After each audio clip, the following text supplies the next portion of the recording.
Top quality और consistent performance के लिए सिर्फ सिल्वर पंप नाम याद रखना। डॉक्टर अजय आलोक प्रवक्ता भारतीय जनता पार्टी हमारे साथ जुड़ गए हैं। कांग्रेस से दीपक झा प्रवक्ता हमारे साथ जुड़े हैं। उपाध्यक्ष एलजेपी रामविलास अरविंद कुमार वाजपेयी जी हमारे साथ जुड़े हुए हैं। प्रोफेसर भुवन भास्कर जोशी प्रवक्ता समाजवादी पार्टी मेरे साथ यहाँ स्टूडियो में मौजूद है और किशोर तिवारी प्रवक्ता शिवसेना उद्धव ठाकरे गुट भी हमारे साथ जुड़े हैं। लेकिन अजय आलोक जी, सबसे पहले आप ही से पूछूंगी, बार बार सारी विपक्षी पार्टियां कह रही हैं, आप पूरी दुनिया में घूम घूम के उनको बता रहे हैं कि ऑपरेशन सिंदूर में क्या हासिल हुआ, हमें भी बता दीजिए।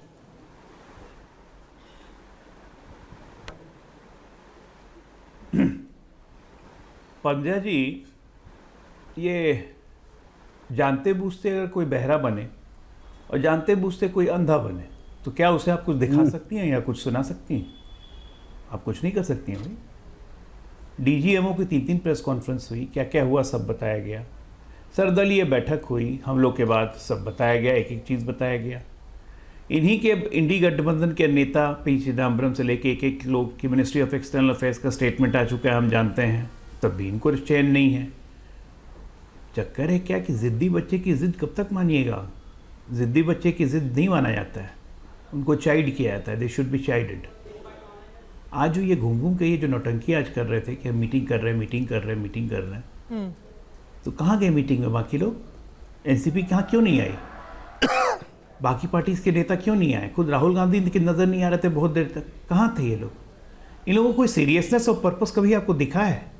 22 तारीख के हम लोग के बाद से जिस तरह से इन लोगों ने एक अपना चरित्र, नरसैंगिक चरित्र का प्रदर्शन किया है कि इनको देश के प्रति कितनी संवेदना है और देश के प्रति कितना आदर है, वो तो दिखते ही बनता है। 22 तारीख के हम लोग के बाद इन्हीं के परिवार के जीजा जी आए सामने, कहे कि मुसलमानों को डरा के इस देश में रखा गया है, उसी का परिणाम है कि पहलगाम में इतने लोगों को मार दिया गया। और एक से एक, कभी नींबू मिर्ची रफेल, कभी कुछ।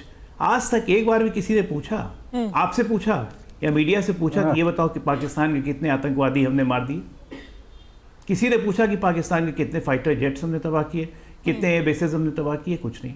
आज तो पाकिस्तान का डोजियर तक आ गया, जिसमें पाकिस्तान के डोजियर में खुद लिखा गया कि 20 नहीं 28 जगहों पर भारत ने हमला किया, हमें बहुत ज़्यादा नुकसान किया भारत ने। चलो, हमारी बात नहीं मानते हो, प्रधानमंत्री की नहीं मानते हो, डीजीएमओ, आर्मी, एयरफोर्स, नेवी की नहीं मानते हो, पाकिस्तान की बात तो आपको प्यारी लगती है, अब तो मान लो भाई, अभी भी नहीं मानेंगे। दीपक झा, मान लीजिए कुछ नहीं कर सकते इनका। सब जितने तथ्य हैं सब सार्वजनिक है, तो जिद क्यों? जी पद्मजा जी, नमस्कार आपको और आपके दर्शकों को। बिल्कुल मानते हैं और मानना हमारा धर्म है, क्योंकि हमारे लिए राष्ट्र सर्वप्रथम है। बात ये आती है कि जब 1971 में 6 दिसंबर 1971 को भारत में संसद भवन के अंदर चर्चा होती है और हम बांग्लादेश को मान्यता दे देते हैं, सर्वदलीय बैठक होती है, मान्यता दे देते हैं। 16 दिसंबर 1971 को पाकिस्तान आत्मसमर्पण करता है। 18 दिसंबर 1971 को इंदिरा गांधी जी आती हैं और संसद भवन के पटल पे देश को संबोधित करती हैं और संसद के सदस्यों से बात करती हैं और वहाँ से पूरे देश को एकजुटता का मैसेज आता है। बात ये नहीं है कि भाजपा क्या कहती है, बात यह है कि भाजपा की जब एक सांसद कंगना रनावत ट्वीट करती हैं और कहती हैं कि ट्रंप ने हमको आंख क्यों दिखाया, कौन होता है, तो उस ट्वीट को डिलीट करवाया जाता है।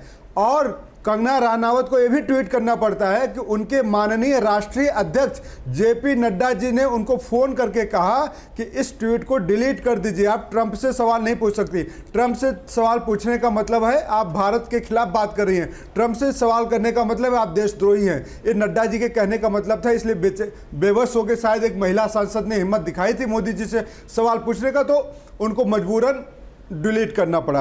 बात ये आती है कि भाजपा संसद सत्र बुलाने से क्यों डरती है? हमें गर्व है कि हम as a nation, as a एक देश, हमारे सारे सांसद हमें मतभेद भुला के हम अंदर बात करेंगे, हम आपसे देश में सवाल पूछेंगे, हम आपसे संसद भवन में सवाल पूछेंगे, हम टीवी चैनल पे बैठ के आपसे सवाल पूछेंगे। आप बैन करिए ना कि भारत का चैनल पाकिस्तान में ना देखा जाए, आप बैन करिए कि भारत का यूट्यूब चैनल क्योंकि बार बार नियत पर शक हो जाता है कि आपकी नियत क्या है, कि आप सच में देश की जो सेना है उसको बधाई देने के लिए सत्र बुला रहे हैं, या आप किसी के ऊपर कटाक्ष करने के लिए, किसी को एक तरीके से एम्बैरेस करने के लिए ये सत्र बुला रहे हैं? आपने 1971 की बात की, 1971 भी वो वक्त था जहां वाजपेयी जी ने प्रधानमंत्री को दुर्गा कहा था।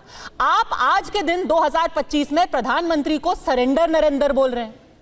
तो फर्क तो दिखाई दे रहा है ना, ताली एक हाथ से नहीं बजती। आप किसी को बार बार कहेंगे तुमने सरेंडर कर दिया, तुम झुक गए, तुम डरपोक हो, तुम बेवकूफ हो, तुम्हारी नीति खराब है, तुम्हारी नीति एकदम बकवास है, फेल हो गई है, तो कैसे वो आप पे भरोसा करेंगे सर? पद्मजा जी, बहुत बढ़िया सारगर्भित सवाल पूछा है आपने। इस सवाल का यह है कि जब हमारे CDS देश के सेना नायक जब कहते हैं कि हमारे कितने नंबर ऑफ एयरक्राफ्ट गिरे हैं, ये मैटर नहीं करता, लेकिन गिरे हैं इस पे हमें चर्चा करनी पड़ेगी और ये हमें बताना पड़ेगा। देश एज अ नेशन, आप पद्मजा जी देखिए, बात क्या है, इस देश में अगर हम अपनी सीमाओं को, सेना को सुरक्षित करना चाहते हैं, हम अपना लाभ और हानि जानना चाहते हैं, इस देश की जनता का हक है। देश की जनता चाहती है कि हमारे कितने, बिल्कुल देश की जनता को हक है, और देश की जनता को तो बताया जा रहा है ना, देश ही नहीं दुनिया की जनता को बताया जा रहा है।